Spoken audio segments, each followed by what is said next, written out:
natural fighter, a scrapper, and a battler, I doubled down. Rather than accepting the truth of what Abramson and Mayer had reported, I would lie in the weeds and wait for my time to counterattack with all I had.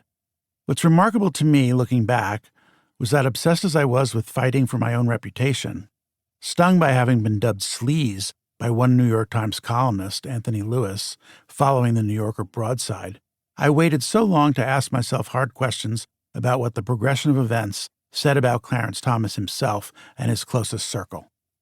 Looking back now, as demonstrated in the chapters that follow, I can state very clearly and forcefully that based on information I was given once the hearings concluded and Thomas was confirmed to the Supreme Court, as well as subsequent revelations, I'm absolutely sure that Anita Hill told the truth and Thomas perjured himself to win Senate confirmation, which I would call the original sin of the far-right's court-packing scheme.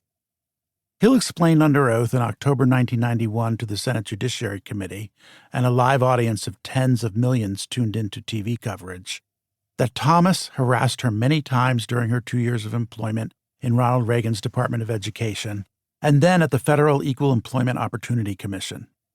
He spoke about such matters as women having sex with animals and films showing group sex or rape scenes, she testified. Thomas often graphically described his own sexual prowess and the details of his anatomy. One of the films Thomas talked about, Hill said, was titled Long Dong Silver. Hill also recounted a bizarre instance in which Thomas asked, "Who put pubic hair on my Coke?" Snap polls showed a country divided on the question of Hill's veracity. I was one who initially believed her.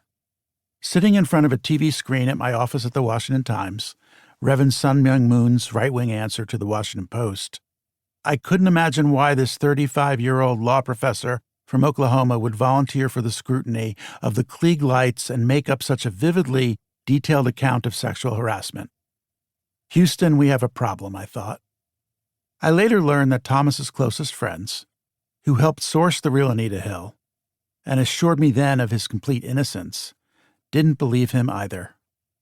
Mark Paoletta, a deputy counsel in the White House counsel's office under President George H.W. Bush, where he worked on Thomas's nomination, later told me he knew that Thomas had a penchant for the kind of raunchy pornography Hill was describing, a key proof point in her testimony. Though he denies it, the admission was shocking as it was the opposite of what Mark had said previously. Ricky Silberman, Thomas's vice chair at the Equal Employment Opportunity Commission, which ironically enforced sexual harassment laws, later told me she had heard stories of Thomas hitting on female subordinates at the office. "He did it, didn't he?" she blurted out to me at one point after Mayer and Abramson weighed in. In fact, I had heard that the Silbermans, Ricky and her husband Lawrence, who sat on the D.C. Circuit Court with Thomas, had such grave doubts about Thomas's plan to flatly deny Hill's allegations that they had quietly pulled Thomas aside and counseled him to withdraw his nomination. They didn't think he could lie his way through this one and survive.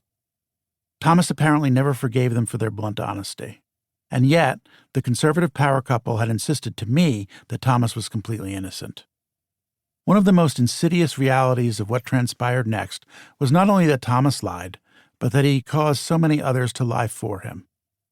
The Thomas Circle launched an unprecedented and truly evil smear campaign against the victim of Thomas's predations. Hill was portrayed not only as a bald-faced liar with a left-wing political agenda, but also as mentally ill and even a sex pervert herself.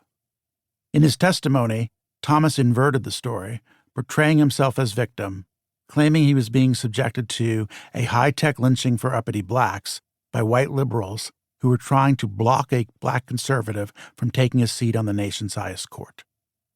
Orrin Hatch, the Utah Republican who was the lead defender of Thomas on the Senate Judiciary Committee, suggested preposterously that Hill had lifted the anecdote about pubic hair on a Coke from the horror movie The Exorcist, which had contained a reference to an alien pubic hair floating around in my gin.